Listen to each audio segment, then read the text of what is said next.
A FedEx executive undergoes a physical and emotional transformation after crash landing on a deserted island.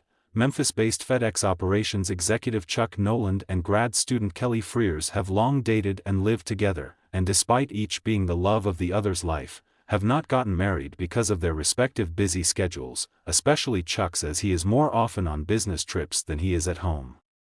That marital status changes when on Christmas Day 1995, as Chuck is rushing off to catch yet another FedEx plane for a business trip, he gives Kelly a ring. That flight experiences technical difficulties, and goes down somewhere in the South Pacific. In a life raft.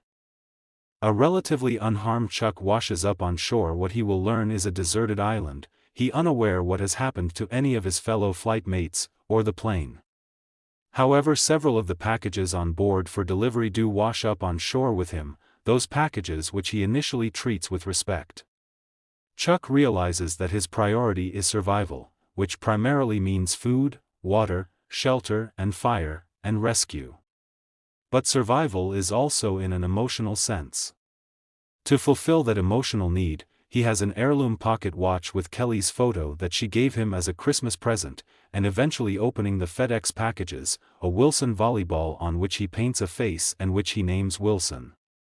As time progresses, Chuck goes through a range of emotions, but if rescue is ever in the cards, he realizes that he has to find a way to get off the island, which is seemingly impossible in his circumstance due to the strong on-shore surf he cannot get beyond without assistance. What Chuck may not fully realize is the longer he is not rescued, the harder it will be for him to return to his old life in its entirety if he ever is rescued. Although the thought of Kelly is what largely keeps him motivated to be rescued, Kelly, who probably believes him to be dead, may have moved on emotionally from him in the intervening time, flying from one country to another, troubleshooting problems and arranging package transfers all over the world. The driven but overworked and time-obsessed Federal Express executive, Chuck Noland, is living a hectic life. In 1995, against the backdrop of the impending New Year's Eve, an unforeseen complication forces Noland to leave his sad but understanding girlfriend, Kelly, behind, and catch a plane to Malaysia, only to end up marooned on an uncharted, uninhabited island in the middle of the Pacific Ocean.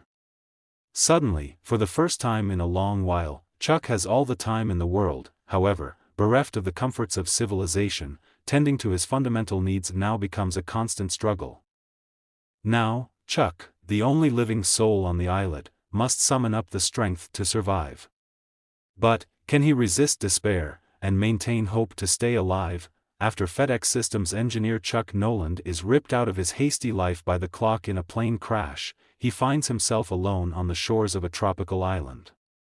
First, frustration gets to him, and then he realizes how little his chances are to ever get back to civilization. 4 years later, Chuck has learned very well how to survive on his own, mending his dental health, catching fish with a spear, predicting the weather with a self-made calendar. A photograph of his girlfriend Kelly has kept his hopes alive all these years. Finally, Chuck takes the opportunity to take off for home. He sets off on a wooden raft with a sail that has washed ashore. Chuck Noland is a FedEx manager who demands that everything must be on time and travels the world to make sure punctuality is on top of everything else. He has a girlfriend, Kelly, with whom he is deeply in love with, and family he hardly sees.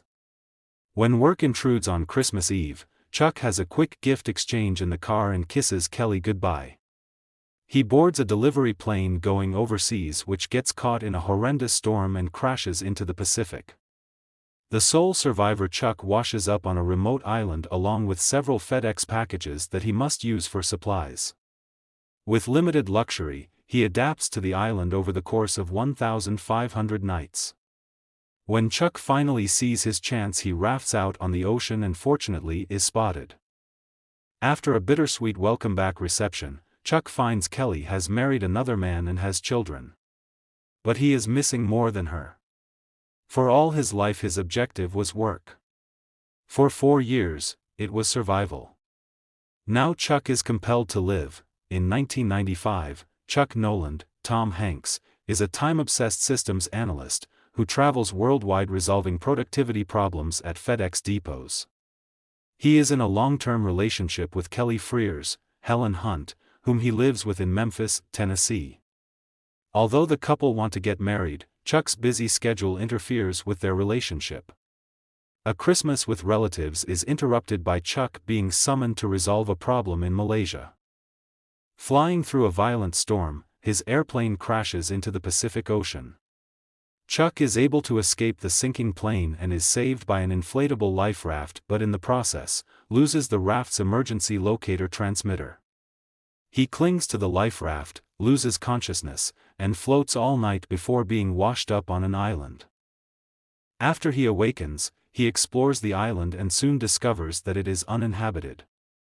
Several FedEx packages from the crashed plane wash up on the shore, as well as the corpse of one of the pilots, whom he buries. He initially tries to signal for rescue and makes an escape attempt with the remnants of his life raft, but he cannot pass the powerful surf.